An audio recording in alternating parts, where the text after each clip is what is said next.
বন্ধুরা, আপনারা সবাই কেমন আছেন? নিশ্চয়ই খুব ভালো আছেন। তো আজকে বাঙালির ঘরের একটা জনপ্রিয় রেসিপি নিয়ে এসেছি আপনাদের জন্য। এটা হলো বিউলির ডাল। তো এই গরমে কিন্তু আপনারা বিউলির ডালটা অবশ্যই খাওয়ার চেষ্টা করবেন। আর আমিও আজ রান্না করে নিয়েছি বিউলির ডাল। তো আজকে আপনাদের সঙ্গে রেসিপিটা পুরোটাই শেয়ার করব। অনেকেই আপনারা জানেন না বিউলির ডাল কীভাবে রান্না করতে হয়, তারা অবশ্যই ভিডিওটি স্কিপ না করে পুরোটাই দেখবেন। দেখুন, প্রথমে বিউলির ডালটাকে আমি ভালো করে একটু শুকনো খোলায় রোস্ট করে নিচ্ছি। রোস্টটা একদম হালকা আঁচে করতে হবে, যাতে ডালের ভেতর থেকে একদম ডালটা সুন্দরভাবে রোস্ট হয়ে যায়। এই ডালটা রোস্ট হওয়ার সময় কিন্তু সুন্দর একটা গন্ধ বেরোয়, তখনই আপনারা বুঝতে পারবেন ডালটি ভালো করে রোস্ট হয়ে গেছে। এরপরে ডালটিকে ভালো করে ঠান্ডা করে নিয়ে তারপরে ভালো করে ঠান্ডা জলে ভালো করে বেশ কয়েকবার ধুয়ে তারপরে এইভাবে প্রেশার কুকারে দিয়ে দেবেন। এবার সেদ্ধ হওয়ার জন্য দিয়ে দিতে হবে পরিমাণ মতো জল। আমি এখানে 1 বাটি জল দিয়ে দিচ্ছি।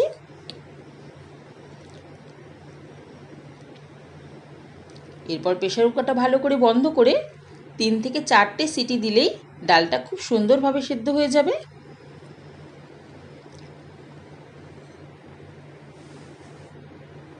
দেখুন, 3 থেকে 4টে সিটি দিয়ে ডালটা আমি নামিয়ে নিয়েছি। খুব সুন্দরভাবে সেদ্ধ হয়ে গেছে ডালটা। এবার আমি জাস্ট একটা কাঁটা দিয়ে ডালটাকে একটুখানি ঘেঁটে দেব,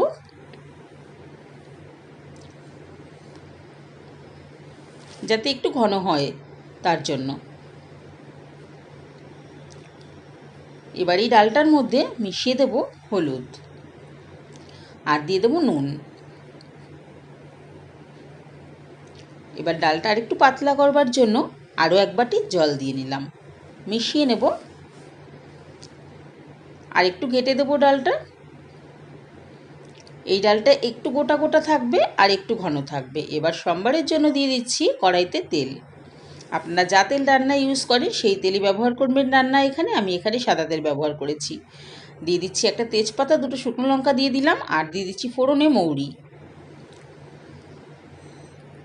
এই ডালে কিন্তু মৌরিটাই ফোড়ন দেবেন আপনারা।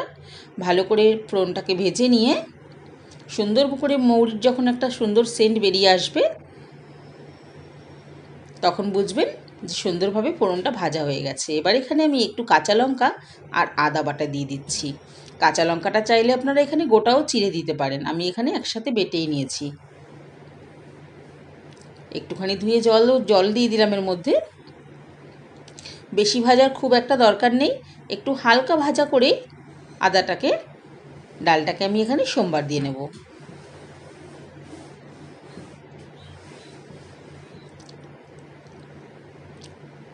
আদা লঙ্কাটা ভাজা হয়ে গেছে।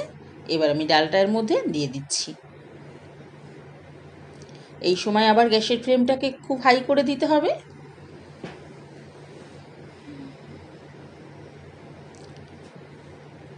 এবার সুন্দরভাবে একটু ফুটে উঠলেই একটু ভালো করে নাড়াচাড়া করে মিশিয়ে দিয়ে নেবেন ফোড়নটাকে। দেখুন, ঠিক ডালটা কিন্তু এরকম থাকবে, একটু গোটা গোটা। হ্যাঁ, এরকমই থাকবে, একদম সুন্দরভাবে সেদ্ধ হয়ে যাবে, কিন্তু ডালটা কিন্তু একটু দানা দানা এরকম ভাব থাকলে বিউলির ডাল খেতে কিন্তু খুব সুন্দর টেস্ট লাগে। একেবারে পুরো গলে গেলে, একেবারে পুরো ঘেটে গেলে কিন্তু সেই স্বাদ এবং টেস্ট নষ্ট হয়ে যায়। তো আপনারা চেষ্টা করবেন সেদ্ধটা একদম সুন্দর এইভাবে করার। দেখুন, ফুটে উঠেছে।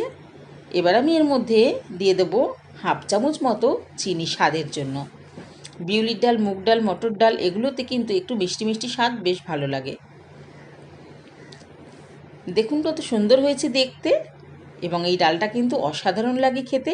বাঙালির খুব জনপ্রিয়, প্রত্যেকটা ঘরে ঘরে ডাল আলু পোস্ত। এই বিউলির ডাল আলু পোস্ত হচ্ছে সবার সেরা খাবার, তাই না? তো বন্ধুরা, অবশ্যই কিন্তু চ্যানেলটিকে সাবস্ক্রাইব করে পাশে থাকার চেষ্টা করবেন আমার। আর ভিডিওটি ভালো লাগলে অবশ্যই কিন্তু লাইক, কমেন্ট আর একটু বন্ধুদের সঙ্গে শেয়ার করে দেবেন, এটা আপনাদের কাছে অনুরোধ বলতে পারেন।